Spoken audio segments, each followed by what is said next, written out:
Today's market call is presented by CME Group, where risk meets opportunity, and FactSet, financial data and analytics powered by tomorrow.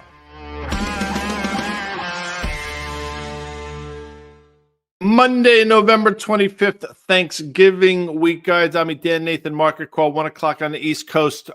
Embarrassing New York Giants football game. I didn't watch it, thankfully. Yeah, and the Rangers had a tough weekend too, didn't they, Guy? Let me tell you something. I'm going to break some news to you. Not that you at all care. I'm sorry, Amanda, and welcome, folks. But I have a very bad feeling that the Rangers are about to move either Chris Kreider and or Jacob Trouba. Kreider is out with an upper body injury. If you folks seeing me on doing the air quotes, if you're listening without video, I point that out. I get a very strange feeling that there are going to be some moves made, but nobody's here for that, Dan. Yeah, but two crowd favorites over there at the world's most famous arena, on hockey nights there. Lot going on here today. You already named the episode, which I love. We were doing our little pre-call here. What were you calling it? What the Bessent Ascent. I think we came to the conclusion. That's pretty good, actually. Pretty good. Kind of interesting. You and I were chatting this morning. I mean, up 75 basis points off of a treasury pick, but you look at the sugar high, it's descending. So the Bessent descent could be another term based on, how we get here. You and I got a lot to talk about here. We got a 15 VIX. We got a lot of euphoria in the markets. Our friend Doug Cass sent over was a great email categorizing all the euphoric behavior. Some interesting stuff on the sector front. I mean, Guy, that move in home builders up on the move down in yields, pretty interesting stuff. The software and the semi sell-off is kind of interesting, and we'll hit some retail stuff. But we got to start with your gold. I mean, this is one of the biggest moves we've seen in gold in a long time. What's your take here? Because again, this is like some of the moves that we've seen off the treasury pick. You've seen the dollar come in a little bit, but is that the move you would expect it in gold on a no? Well, the short answer is no. But then in thinking about it, okay, they're bringing in a Treasury Secretary who is going to, I think, want to maintain a strong U.S. dollar, whether or not President Trump speaks to that or not. This is somebody that wants to, I think, understands the sanctity of the dollar. So that obviously is a good thing. I'm not saying that's a bad thing, but I think that's a bad thing for gold, number one. And I think, again, it's the Treasury Secretary pick has assuaged some of the concerns of market participants who might have been voicing those concerns vis-a-vis long gold. So I think that's all part and parcel. Now, I think it's going to be short-lived, the sell-off. We'll see if I'm right and or wrong, but I'll tell you, no, I didn't see a $65 move to the downside coming in gold, especially the way it bounced, basically off the 150-day, not exactly, but basically. Yeah, we detailed a bullish trade in gold futures last week, and we're kind of getting to that almost that stop out point a little bit. That uptrend was very important to us, but we do see that 150-day down there, which is kind of flattening out at 25.03 or so. So it'll be interesting to keep an eye on that. Let's just breaking down the Bessent kind of philosophy a little bit, Guy. He wants to cut that deficit spend.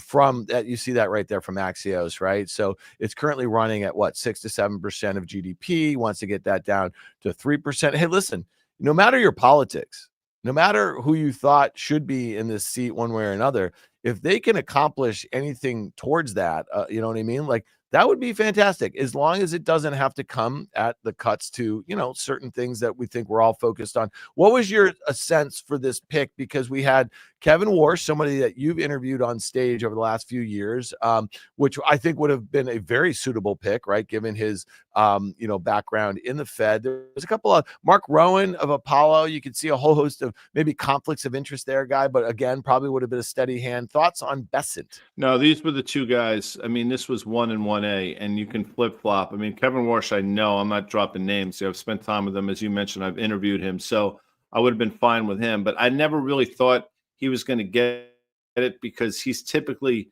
been a more hawkish individual, and I don't think that really flies well with this administration. And again, that's not, that's just stating fact. I think that's probably the reason he didn't get it the first time around. But, Scott Bessent here is, I mean, he's a pro, and the fact that he comes out with this plan. I mean, I think the market is looking very favorably on that. And some of the risk assets, even Bitcoin, for example, is having a little bit of a leg lower today. I don't know necessarily if that's on the back of him, but clearly gold is. So if he's going to somehow get these books in order, I think one of the reasons that yields are moving as low as they are today is on the back of that as well, then it's not a bad thing. I mean, it's not a bad thing at all. It just remains to be seen if we're able to do it.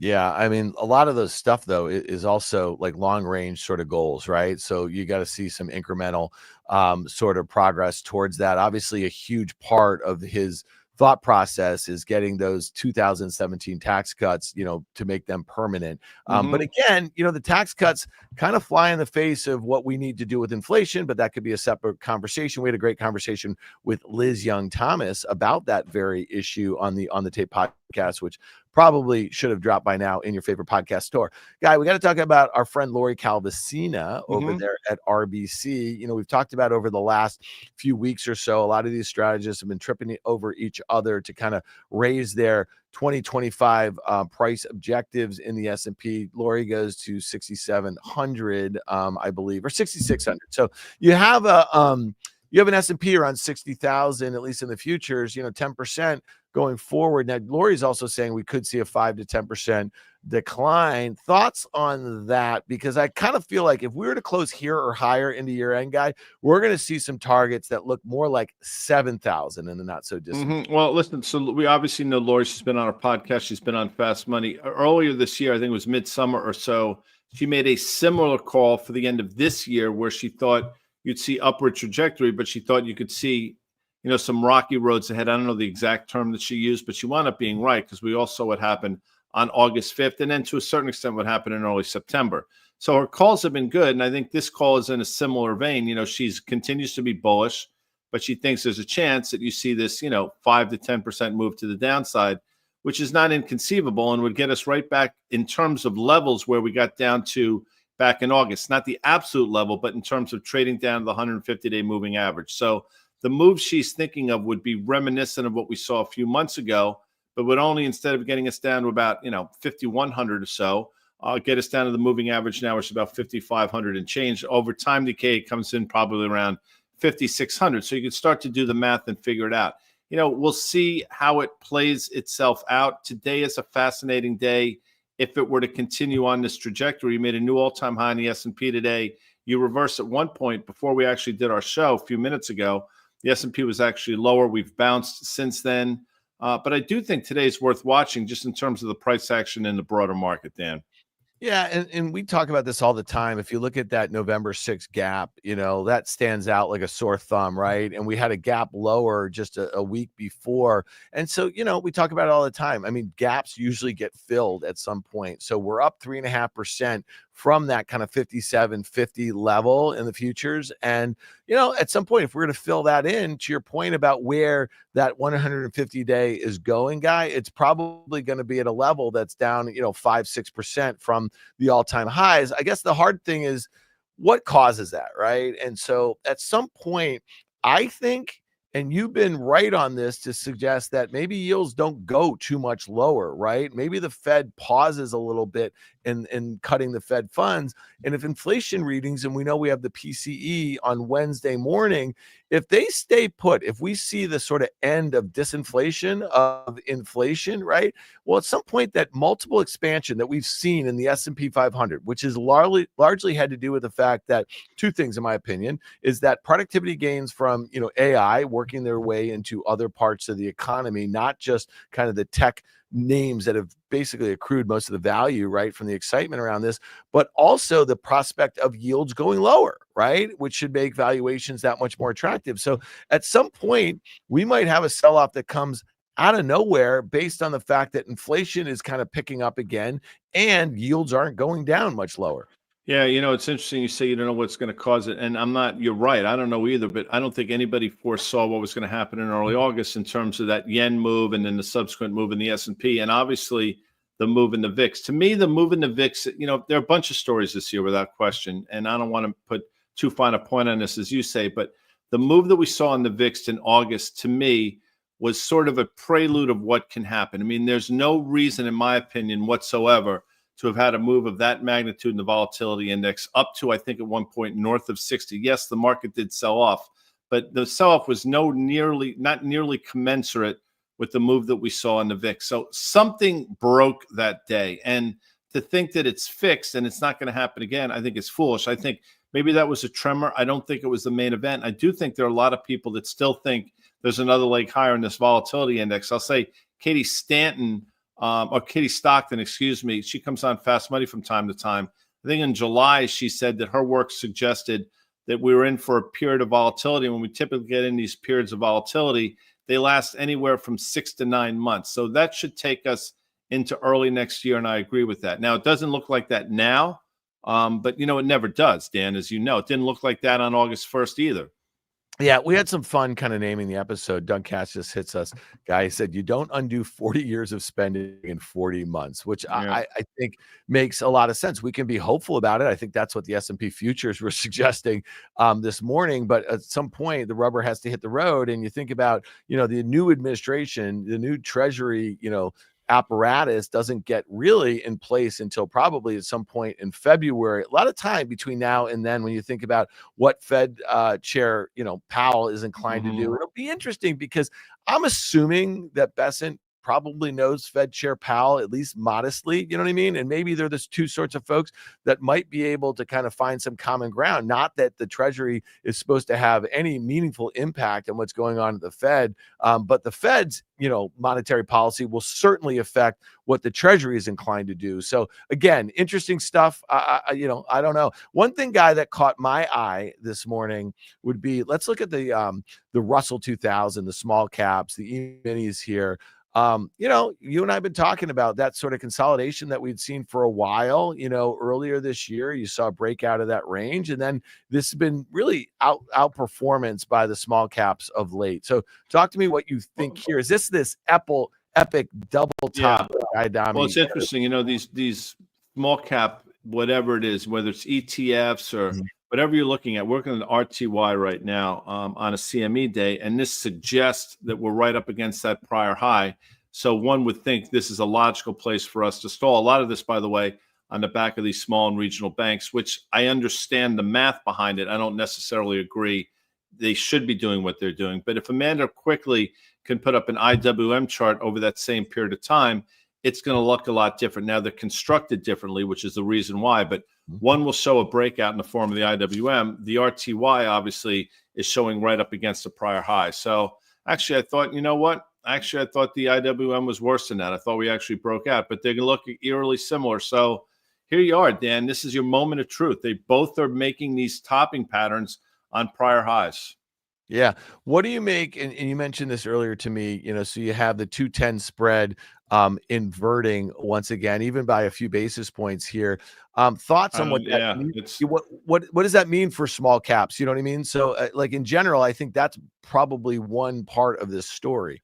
Yeah. So I think this is the market's interpretation. They're just looking at the move higher in yields. Now, I know today the yields are not moving higher, but generally speaking, the move higher in yields as a sign that the economy is doing better, and the most economically sensitive names in a stronger economy should be the ones that sort of are most benefited by it. And I think that's what we're seeing. But I think there's something far more nefarious going on. And again, I don't know what this sudden reversal in the yield curve suggests. Again, we went from, I think at one point, 20 basis points steepened to now this small 5 or 6 basis points inversion.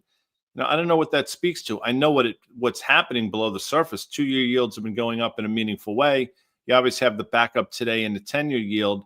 We'll see how it plays out. Again, I will say we should re-steepen in the form of 10-year yields getting back on their horse. But if for some magical reason 10 years continue to drop from here and 2 years stay sticky, we're right back in an inverted yield curve that I don't think anybody expected. And, I wish I was smart enough to tell you what I meant, but I don't know if you can go back historically and look at that prolonged period of an inversion only to subsequently re-steepen, to have it invert again. I don't know what that portends at all. And maybe there's smarter people out there that do. I don't. Yeah, I wonder if the 2-year guy is reflective of the fact we've seen the Fed funds, CME Fed Watch tool. You've seen the probability of cuts, decrease dramatically. Maybe it's suggesting that, and maybe that's more tied towards inflation. And maybe the 10-year weakness has something to do with the outlook for growth, especially in an environment where inflation is picking up. You also said something earlier about the Bessent sort of doctrine, if you will, about a stronger dollar, right? And, we've heard from, President Trump about what he thinks of a strong dollar. Let's pull up this 2-year chart. I think it's kind of interesting here. You look at this kind of 107 level, kind of a big level here in the US dollar index. That would be the Dixie. And so again, the Dixie was rallying with the 10-year yield that bottomed out at 3.6%, found its way up to 4.5%. If they could put that chart up there. And then I want to go back and I want to look at a longer term chart, because, going back to when Trump won in that surprise in late 16, we saw lots of things rally. We saw the dollar rally a bit. And so there's the first one, that goes back to, the start of 23. And then let's go to the longer term one here, because I think this is kind of interesting, Guy. If you look at even longer term, let's do from the start of 2016, because this kind of tells a little bit of a story, Guy. You had the dollar really top out in the beginning of 17. So maybe that had to do with the rate cuts and the prospect of tax cuts, but that was a big move lower in the dollar, and then it got back towards those levels, right after the COVID's kind of scare. So what does this chart mean to you as it relates to the new administration? Yeah, so this is a good one to look at, because the strength of the dollar today doesn't really make a whole hell of a lot of sense in the form of what yields are doing, but the rhetoric around it makes sense in the form of, again, the new Treasury Secretary understanding and wanting and believing in the sanctity of the U.S. dollar and the need for a U.S. dollar to be, the currency globally. And, a strong dollar, he thinks, sort of assuages a lot of the concerns of the investing community. That flies in the face, by the way, of what former president, now President-elect Trump has said. He has said publicly that he thought the dollar was too strong and it makes our goods less attractive. And when you have a $35.5 trillion debt, obviously a weaker dollar helps to, again, fix that problem. So you have one guy talking about the need for a strong dollar.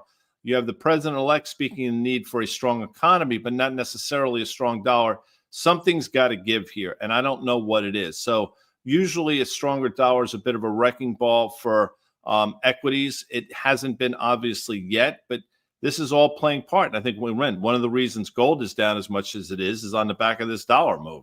Yeah, and when you think about the dollar, the strong dollar, and you just use the term wrecking ball, I mean, a lot of our biggest companies in the U.S., right? Some of the biggest stocks in the U.S., they get a disproportionate amount, they get a lot of their sales from outside the U.S., right? So the strong dollar kind of can be, a weakening effect on those earnings. You mentioned Bitcoin, Guy. Bitcoin since the election is up, 40% It's up about 100% off of the August lows. You think of it from going to $1 trillion to $2 trillion in market cap. There's been some wealth creation there, right? And so, this one is kind of interesting because we talked about strong dollar of late, strong Bitcoin, strong gold. You know what I mean? Like they seem to kind of disconnect a little bit from that dollar relationship. Well, there's a huge gap in this chart, and it goes all the way probably down to about 78,000 or so in terms of Bitcoin. I think obviously you've heard what's going on at MicroStrategies. They announced more purchases of Bitcoin. I think they're up to about 340,000 or so Bitcoin on their balance sheet. I might be off by a few, but you get my drift. So that coupled with the fact that this new administration is seemingly crypto friendly, and you got your move. Is that the last gasp? And again, if you look at MicroStrategies today, if you want to pull up an MSTR chart real quick, this one has been outperforming in a meaningful way the underlying basically commodity or whatever you call Bitcoin that's associated with it. So theoretically, any drop in Bitcoin in a meaningful way, you're going to have a 3-4x move in MicroStrategies. And you're seeing a little of that now over the last couple of days. But, pulling Bitcoin up again, I don't know what to tell you. I mean, it really seems to be the exuberance around it is as much as I've seen since 2014 when we started talking about it in earnest. And there's a lot of excitement. We'll see if that excitement is short-lived or if there's more gas in this tank. But you see moves like you're seeing over the last couple of days where it pushes up and reverses. I think that's a little bit concerning. Yeah, and going back to MicroStrategy for a second. So you mentioned it bought $5.5 billion more dollars worth of Bitcoin, and to your point, 340,000 is crazy. And Citron Research is a short report company, came out. I guess on that day it was above 5,000. Huge reversal day. I think closed down like 20 some percent. MicroStrategy Yeah. above 500. Yeah. Yeah.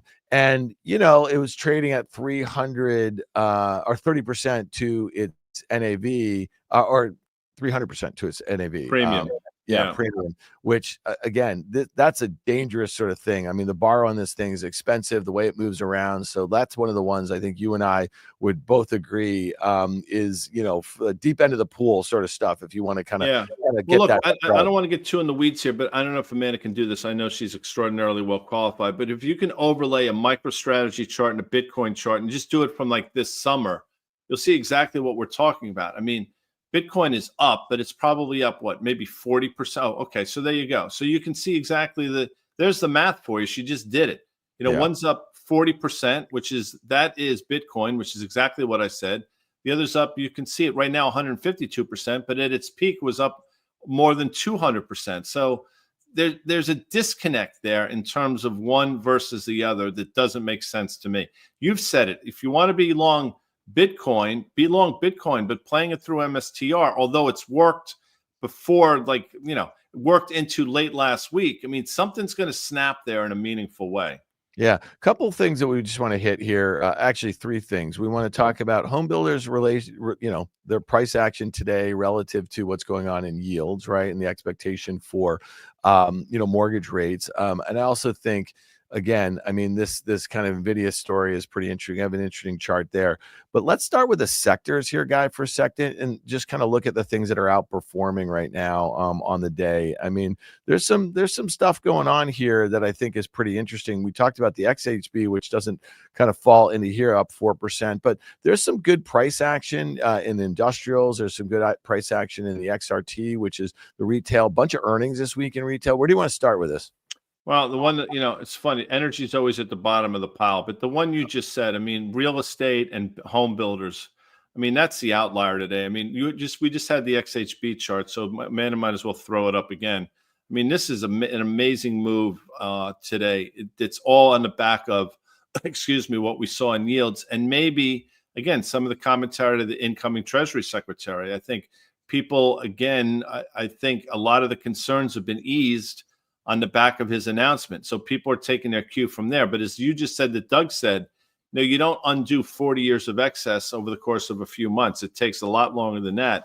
So I think this exuberance, to me, at least in the home builders, is misguided. Now, this can last, but pull up Pulte Homes, for example, or any of the home building stocks, which seemingly started to turn lower on the back of yields going higher and the potential for the economy to start to slow, and maybe the unemployment rate, and then you see a move like this. I mean, it's a staggering move in a very short period of time. Well, pull up the TOL. I mean, this is, looks very different than Pulte, right? And so this is obviously a higher end sort of thing. I mean, look at what's going on there. I mean, that's what you would call a pretty beautiful breakout. And, maybe some of this technical, you know what I mean? I don't know, but let's switch gears, Guy, and let's go over to this Nvidia.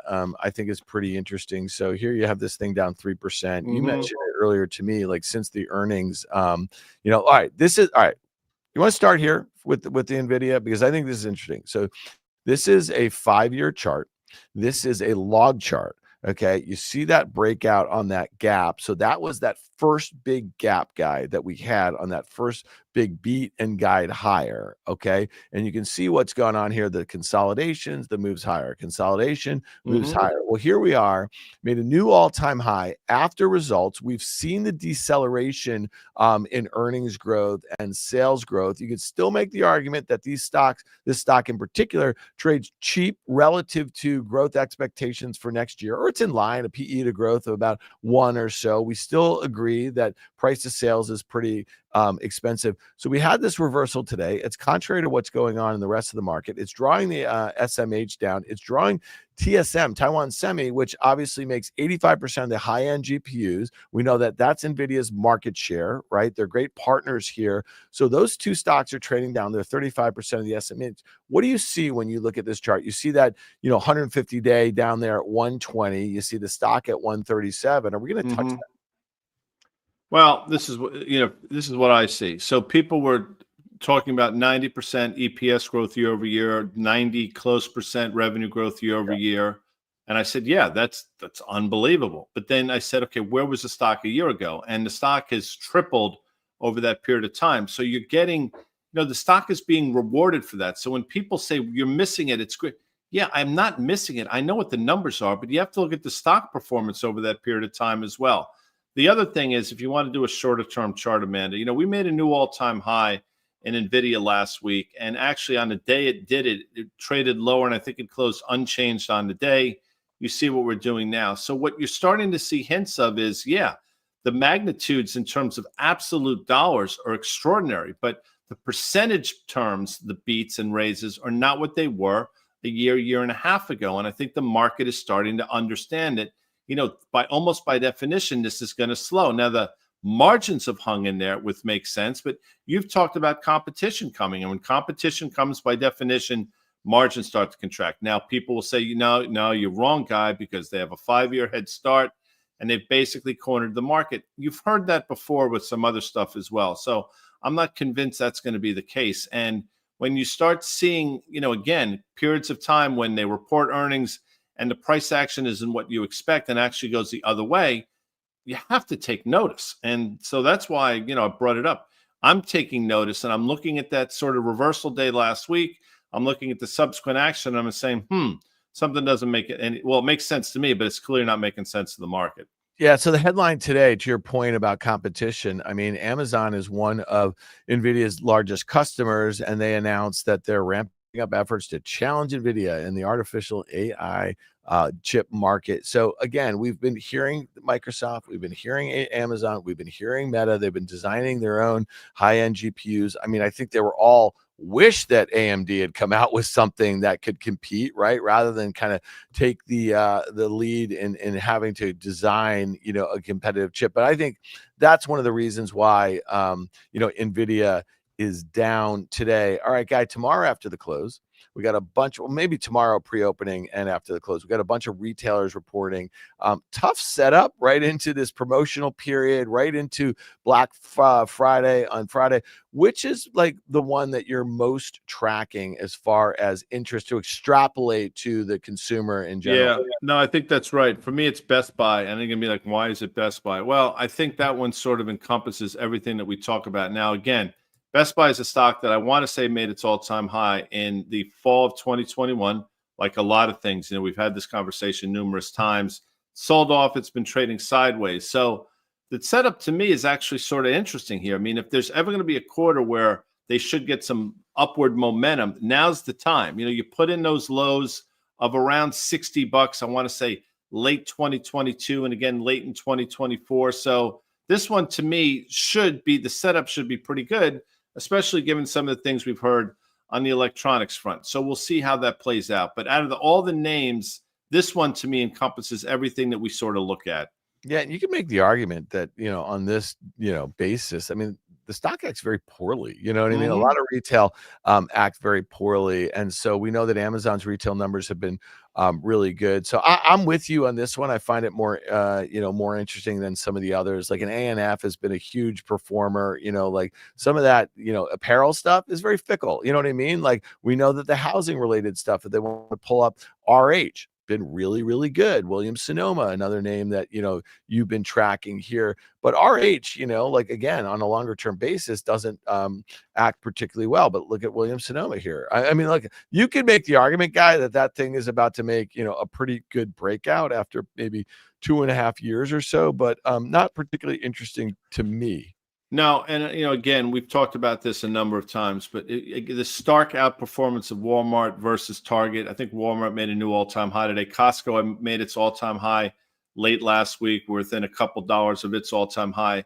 Walmart and Costco wins in this environment. The dollar stores do not win. If you're in the middle in retail right now, you're getting smoked. So you really got to pick a side almost. And it's either, you try to replicate what Walmart can do, which nobody really can. Target's tried, they've failed.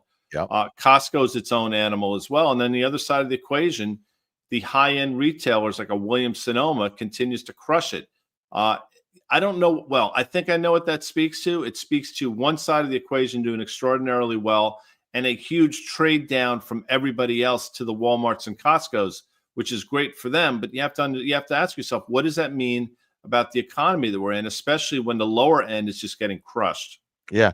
Before we get to a couple questions, let's pull up the S&P E-mini, the futures chart here, because I want to kind of outline something, Guy, and I want to get your take if you think it's interesting as much as I do. So if Amanda can pull up a 1 year here really quickly. So if we look at that breakout level, all right, so the July high, I think it was July 17th, was kind of 57.40. Amanda, will you draw a horizontal line from the July high?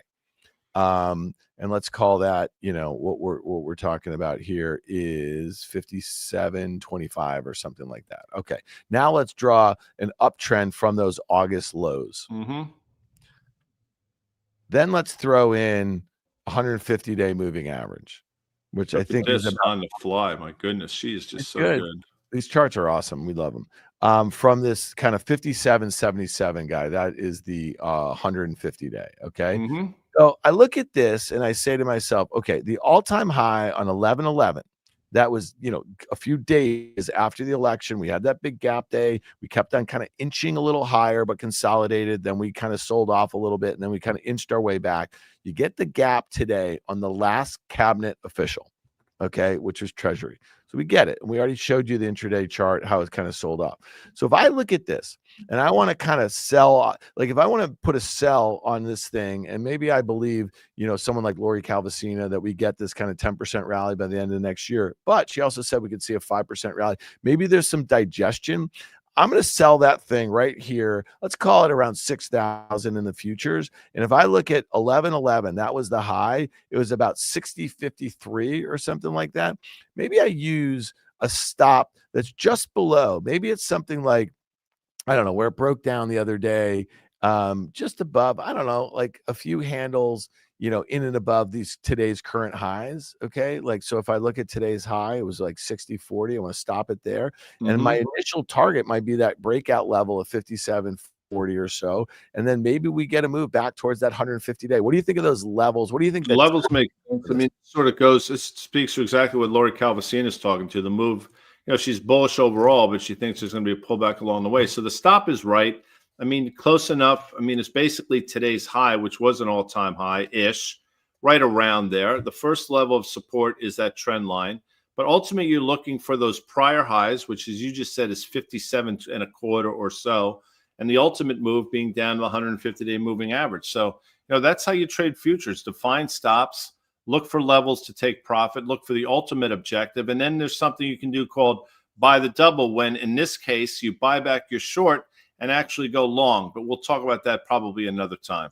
Yeah, and just to be clear, if we had to move back towards those July highs, that kind of breakout level, it was also the level that we bounced off of earlier, this month or so. That's probably about 5.5% or so, which again, the timing of which, no one can kind of figure that one out. But I think if you look at those levels, you can continue to trade it technically. Let's see where yields, if they bounce back, you know what I mean? If you had a 10-year back at 5.5 or 4.5% or so, I mean, this thing's going to be testing, in my opinion, that 57.50 level.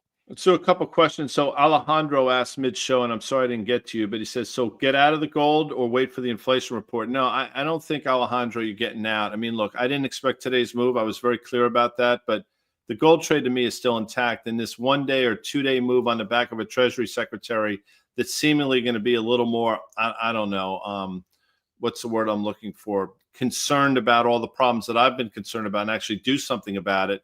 I don't think that's necessarily a reason to get out of gold. So central banks continue to buy. I think you stay with the trade. Today is a painful day. I get it, but I don't think anything has changed. This, Dan, is a name, cause why not, asking about Mercado Libre. It comes out Melly.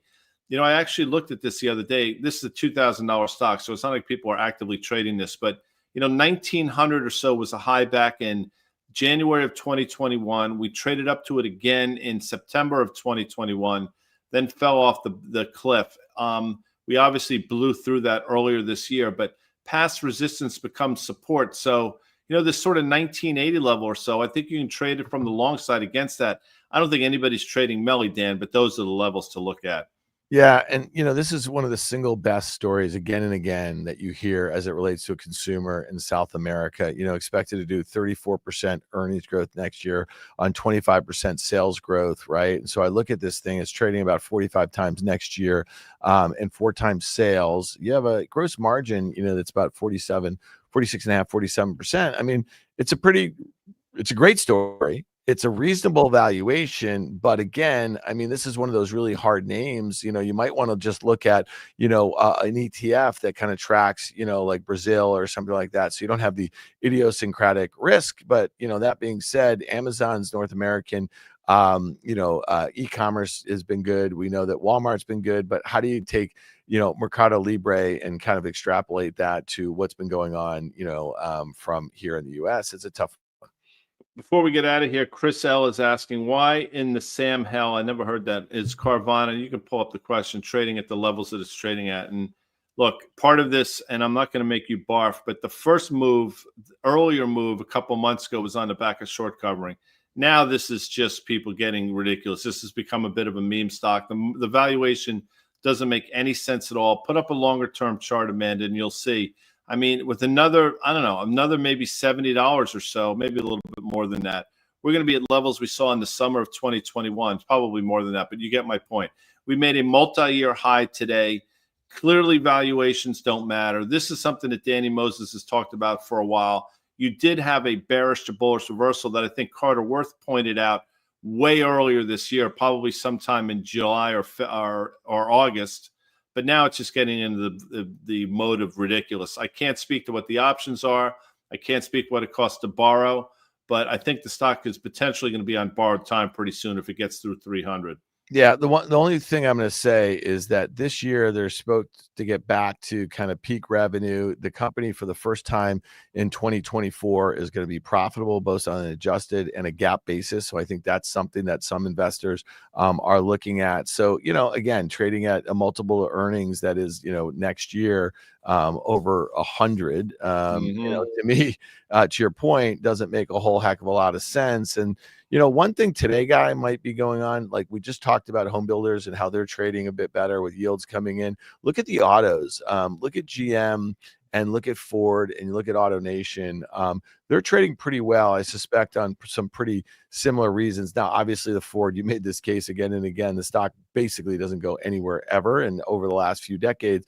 But it's interesting to see AutoNation and GM trading higher on this. Do you think that's what's going on as it relates to yields?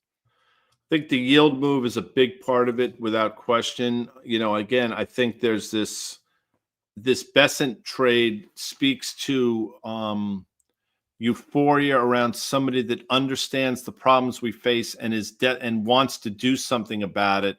And that take will sort of speak to an economy that gets back on terra firma and basically a government in terms of our debt levels, it gets back into some semblance of reality.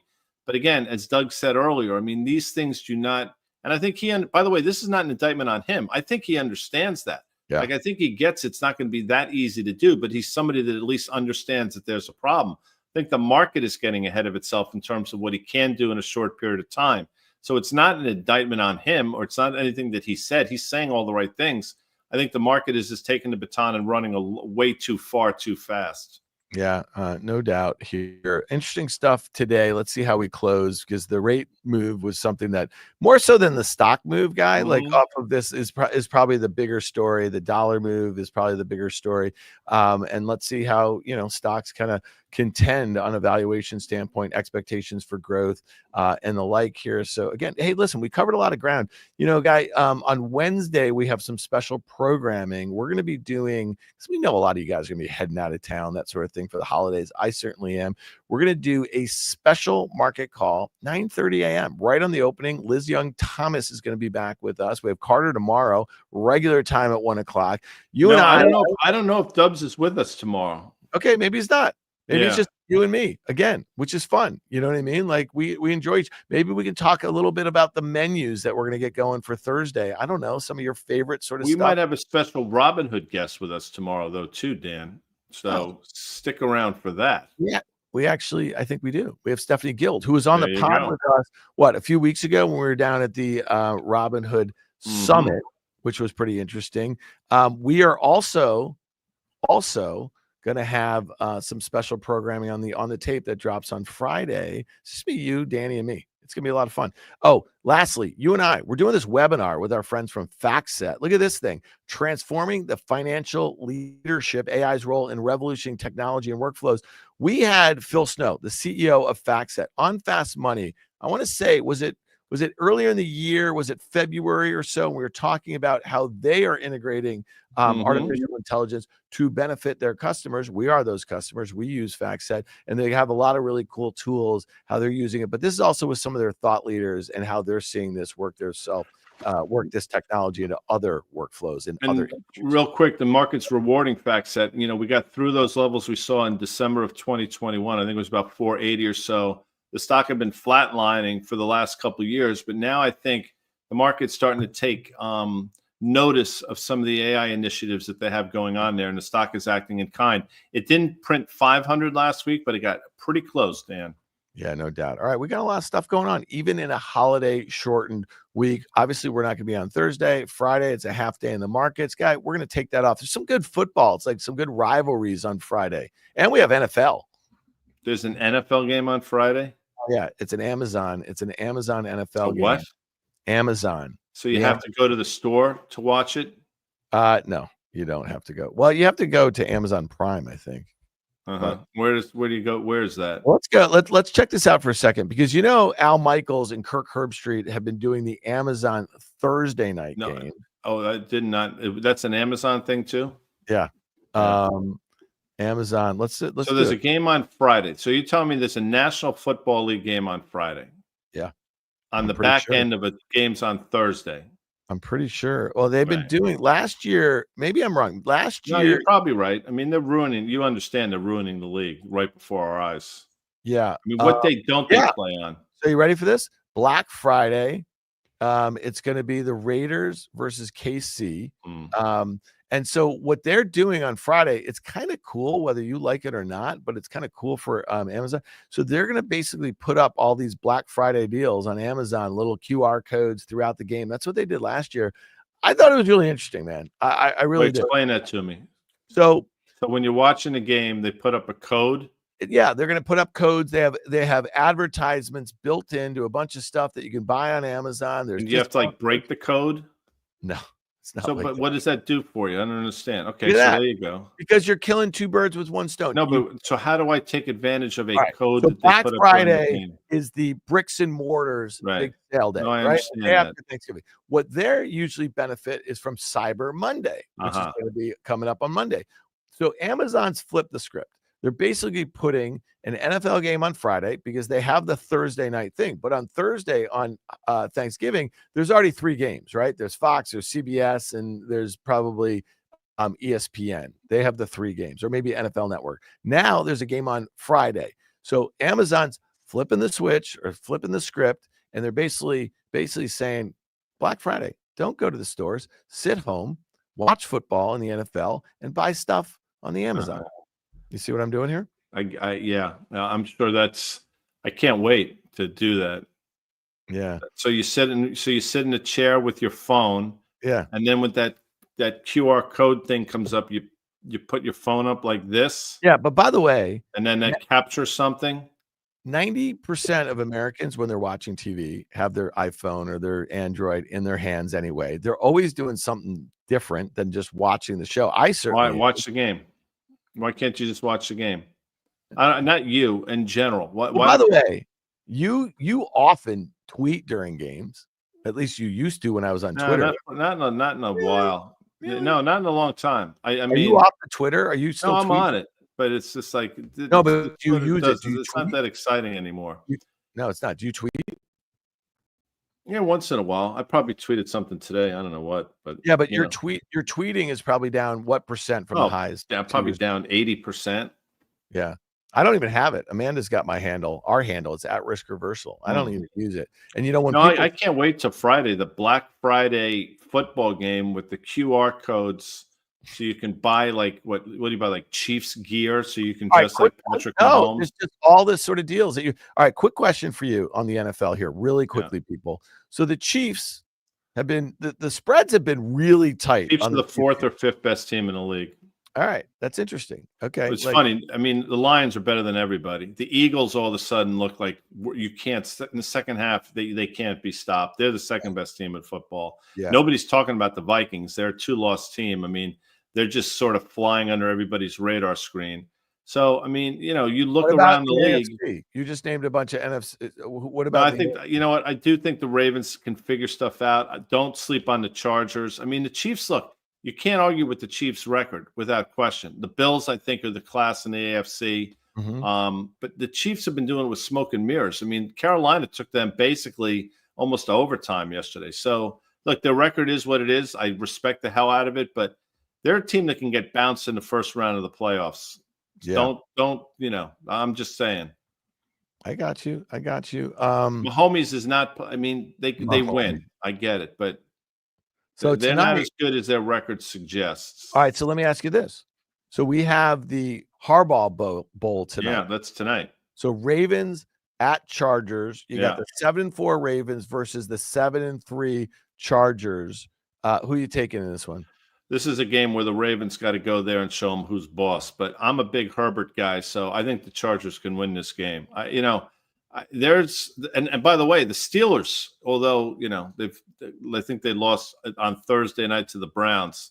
Steelers are a good football team too. So the AFC, look, the NFC is top heavy. I think you got the Eagles, you got the Lions, and the Vikings, and then there's a pretty dramatic drop off. In the AFC, you got 4 or 5 teams that can go to the Super Bowl, in my opinion. Yeah, and you like the Bills too, I'm sure, right? Love the Bills, and I love the fact that the Jets suck. I love that. When are the Jets? They can't be miserable enough for me. I'm with you. All right, should we let the people go? You and I can talk football a little bit here, but we'll let the people go. Big Fast Money show tonight. Dan, Nathan. I'm not there, but you'll enjoy it.